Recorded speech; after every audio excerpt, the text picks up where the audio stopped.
कहानी lyrics Hindi presented. Amrapali की कहानी जो अनजाने में बन गई थी पूरे शहर की देवदासी। आम्रपाली की खूबसूरती ही उसके जिंदगी की सबसे बड़ी समस्या बन गई थी। आप सुनेंगे इतिहास की सबसे खूबसूरत महिलाओं में से एक के बारे में। एक कहावत आपने सुनी होगी कि खूबसूरत लड़कियों का इतराना भी अच्छा लगता है। ऐसी आम धारणा है कि अगर कोई खूबसूरत हो तो उसकी जिंदगी आसान ही होगी, क्योंकि कई काम तो ऐसे ही बन जाएंगे। लेकिन इतिहास में कई कहानियां ऐसी भी हैं जो बताती हैं कि किस तरह से खूबसूरती ही महिलाओं के लिए अभिशाप बन गई। ऐसी ही एक कहानी है आम्रपाली की कहानी, जिसे वैशाली की नगर वधु बना दिया गया था। भारत के इतिहास की सबसे चर्चित कहानियों में से एक है आम्रपाली की कहानी। आम्रपाली की कथा ऐसी है जिसमें उस दौर की सबसे खूबसूरत और हर मामले में दक्ष कन्याओं को पहले वैश्या की नजर से देखा गया और नगर वधु बना दिया गया, और बाद में उसने अपनी जिंदगी बौद्ध बिछुड़ी बनकर बिताना सही समझा। आम्रपाली के असली माता पिता कौन थे, इसके बारे में कोई भी जानकारी किसी भी दस्तावेज में नहीं है। कहानी के मुताबिक आम्रपाली वैशाली नगर के एक गरीब दंपत्ति को आम के पेड़ के नीचे मिली थी। नवजात बच्ची को इस तरह से देखकर उस दंपत्ति ने उसे उठा लिया और आम के पेड़ के नीचे पड़े होने के कारण उसका नाम आम्रपाली रख दिया। आम्रपाली के घर में धन आदि नहीं था, लेकिन फिर भी उसके माता पिता ने उसके लालन में कोई कमी नहीं की। आम्रपाली जब तक 11 साल की हुई तब तक उसके रूप की चर्चा शुरू हो गई थी। आम्रपाली को देखते ही लोग उसके खूबसूरती के दीवाने हो जाते थे। ये वो दौर था जब लोग उसकी एक झलक पाने के लिए दीवाने हो जाते थे। आम्रपाली की उम्र जैसे जैसे बढ़ने लगी वैसे वैसे उसके चाहने वाले बढ़ने लगे। गौतम बुद्ध के समकालीन की सबसे सुंदर स्त्री आम्रपाली ही मानी जाती है। उस दौरान आम्रपाली की सुंदरता के इतने चर्चे होने लगे थे कि उसके लिए कई रिश्ते आने लगे। आम इंसान से लेकर साहूकार तक और व्यापारी से लेकर दरबारी तक सभी उसका साथ पाना चाहते थे। आम्रपाली के माता पिता के सामने दुविधा खड़ी हो गई कि किसे स्वीकार करे, क्योंकि अगर वो किसी एक को चुन लेते तो वैशाली नगर में आंतरिक युद्ध छिड़ जाता। आम्रपाली की खूबसूरती के साथ साथ उसके नृत्य के चर्चे भी बहुत थे। ऐसा माना जाता था कि अगर आम्रपाली का नृत्य कोई देख ले तो मंत्रमुग्ध हो जाता था।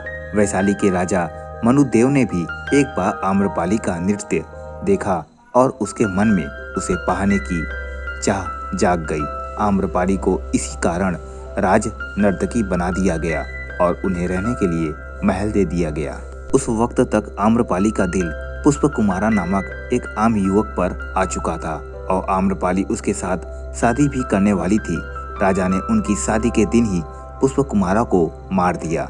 इसके बाद आम्रपाली को राज वैशाली नगर की नगर वधु घोषित कर दिया। आम्रपाली न अब शादी कर सकती थी और न ही किसी एक व्यक्ति के साथ जिंदगी बिता सकती थी। उसे वो इंसान चुनने की इजाजत थी जिसके साथ वो संबंध बनाए, लेकिन वो किसी एक की नहीं हो सकती थी। नगर वधु की ये पदवी उन्हें 7 साल तक रखनी थी। आम्रपाली की जिंदगी में प्यार दोबारा आया, जो था शत्रु देश मगध के राजा बिम्बिसारा के रूप में। बिम्बिसारा ने वैशाली राज्य पर हमला कर दिया और रूप बदलकर आम्रपाली के महल में शरण ले ली। बिम्बिसारा को आम्रपाली ने जगह दी, तब उसे नहीं पता था कि वैशाली का राज्य खतरे में है। बिम्बिसारा के साथ वो अगले कुछ हफ्ते रही और उसके बाद ही उसे सच्चाई का पता चला। तब तक दोनों प्यार में पड़ गए थे और आम्रपाली को सच्चाई का पता चलते ही उसने बिम्बिसारा को युद्ध रोकने को कहा। और बिम्बिसारा तब तक आम्रपाली से इतना प्यार कर बैठे थे कि उन्होंने युद्ध रोक दिया और आम्रपाली के साथ उनका प्यार परवान चढ़ा। आम्रपाली ने इसके बाद बिम्बिसारा के बेटे विमल कोंडाना को जन्म दिया। कुछ समय बाद बिम्बिसारा को उसके बेटे अजातशत्रु के द्वारा मौत के घाट उतार दिया गया। बिम्बिसारा के मरने के बाद अजातशत्रु ने वैशाली पर आक्रमण कर दिया। युद्ध में वैशाली का बहुत नुकसान हुआ और जब जायदाद लेने अजातशत्रु पहुंचा तो वैशाली में घूमते हुए उसकी मुलाकात आम्रपाली से हुई। उसे देखते ही अजातशत्रु उसके प्यार में पड़ गया। आम्रपाली को भी वो पसंद आया, पर उसे यह नहीं पता था कि ये बिनबिनसारा का बेटा है या बिनबिनसारा को मारने में इसका हाथ है। आम्रपाली को आजाद शत्रु पसंद आ गया, लेकिन वैशाली के लोगों को ये बात पसंद नहीं आई और इस कारण उन्हें जेल में डाल दिया गया और आजाद शत्रु ने इसका बदला लेने के लिए पूरे वैशाली में आग लगा दी। इसके बाद जब ये आम्रपाली को पता चला तो वो बहुत नाराज हो गई। इसके बाद आजाद शत्रु से उन्होंने नाता तोड़ लिया। इसके बाद आम्रपाली को एक बौद्ध भिक्षु से प्यार हो गया। उस वक्त उसने भिक्षु को लुभाने की बहुत कोशिश की, लेकिन बौद्ध के धार्मिक ज्ञान के आगे आम्रपाली नतमस्तक हो गई और खुद बौद्ध भिक्षुणी बनने का फैसला लिया।